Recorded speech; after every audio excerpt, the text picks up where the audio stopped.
Alright mga guys, meron na naman tayo ngayong Toyota Innova. Bale, magandang umaga pala sa ating lahat kahit na maulan yung panahon. Dito sa Toyota Innova natin, variant J po ito. Bale, ang gagawin po natin dito is central lock, car alarm. Ito yung remote nya. At saka mag-install tayo ng dashcam. Bale, dito sa Innova ni Ma'am is meron na dati. Ngayon nagpumapalya na kasi yung ibang mga door. Tsaka palaging ayaw gumana yung remote, kaya nag-decide si Madam na palitan na lang lahat buo. Kaya in-installan natin. Ito yung dating ayan, yung mga wirings. Bali, matagal naman na niyang nagamit daw yung alarm at saka central light niya, mga siguro 7 years bago niya pinapalitan sa atin. Kaya ito, wini-wiring na ng ating technician. Pangalan mo, bossing? Ha? Ayan, si Mike.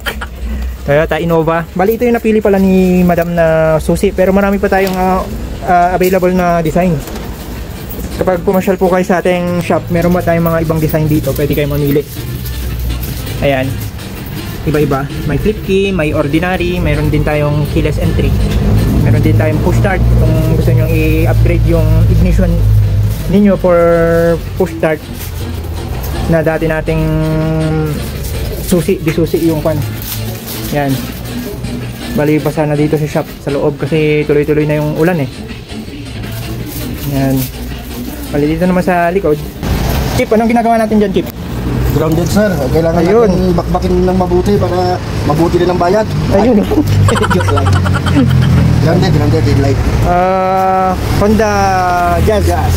Grounded yung headlight, naka-on lang palagi na, boss. Opo. Oo, yun. Kaya tinitrace na nating international na galawan yung technician natin dito.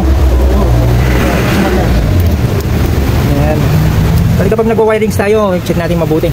Ito galing na, boss. Hindi, sa kanila rin. Sa kanila rin. Meron ng relay sa headlight. Tapos dinagdagan pa nila, kaya yung headlight naging apat na. Kaya umiilaw mag-isa. Oo, kaya natin dalawa lang. Dalawa lang. Ano bang kagandahan ng may boss? May mga ganitong sariling relay yung mga headlight natin. Maganda pag may relay kasi nakuha niya yung mismong kuryente, yung lakas, ganyan, tsaka pag hindi siya iinit. Yun lang. Pero kapag bibili tayo ng mga relay natin, dapat yung Bosch tayo na, boss, hindi yung mga China. Oo. Dapat yung mga ganitong brand. Tsaka yung dapat yung hindi pansit yung pagka-wirings natin na, boss. Oo, mamaya maayos to. Okay. Yan. Kulang na lang, wala ka na makikita. Yun lang. Yun ang maganda dito sa technician natin. International yung galawan. Pang-international talaga. Wait a minute. Who are you? Ayan. Bali sa mga headlight natin, kapag magpapa-additional tayo ng mga headlight relay, kailangan nyo may marunong kasi hindi basta-basta rin itong mga wirings na ganito. Yan. Oo, dali fuse oh. Yun di ba? Dapat pansit kanton. Kahit isang fuse lang sa isang headlight, isang fuse para sa isang headlight. Yun, tama. Para sa isang busina. Nilalagyan pa rin pala natin ng mga fuse yung electrical natin para kapag nagkaroon ng short, yung unang puputok is yung fuse natin, hindi madadama yung device natin, yung headlight or yung yung wirings, hindi siya masusunog.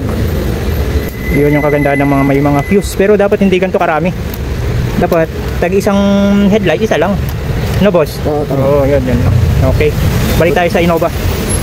Ayan. Balik sa Innova, lahat ng pintuan natin binaklas. Ayan. Bali 5 doors to. Pinalitan lahat ng actuator, motor. Yun. Kahit na umuulan, tira pa rin tayo. Lakas pa rin ulan dito sa norte. Yan. Pero kung gusto nyo palang matuto kung paano mag-electrical ng mga ganito, i-follow nyo yung isang page ko. Ilalagay ko na lang dito sa link. Yan. Kung gusto nyo mag-install din ng sarili nyo, mag-DIY kayo ng mga sarili nyong car alarm, central lock, fog light, mga ganyan, sensor. Yan, ipapakita ko sa inyo lahat yan. Okay guys, salamat.